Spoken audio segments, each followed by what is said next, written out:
शिवाजी पार्कवर आज शिवसेना उद्धव बाळासाहेब ठाकरे पक्षाचं आंदोलन होणार आहे। शिवाजी पार्कवर शिवसेना उद्धव बाळासाहेब ठाकरे पक्षाची आज तिरंगा रॅली आयोजित करण्यात आलेली आहे। राष्ट्रगीत म्हणत सरकारचा निषेध केला जाणार आहे। आदित्य ठाकरे यांनी या संदर्भातली माहिती दिलेली आहे। संध्याकाळी 5 वाजता शिवाजी पार्कवर राष्ट्रगीत म्हटलं जाणार आहे।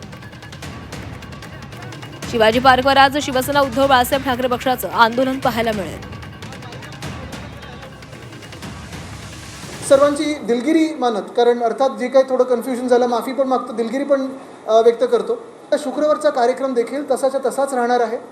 ह्याच्यात आम्ही सर्वच तिरंगा हातात घेऊन 5 वाजता बरोबर जनगण मन आम्ही म्हणणार आहोत। तिथे 4 वाजल्यापासून आम्ही सगळे जमायला लागणार आहोत। जसं मी सांगितलं, 4 वाजताचा हा कार्यक्रम आणि 26 तारखेला 10 वाजता सकाळी तिरंगा मार्च, हे दोन्ही आम्ही आयोजित करत आहोत।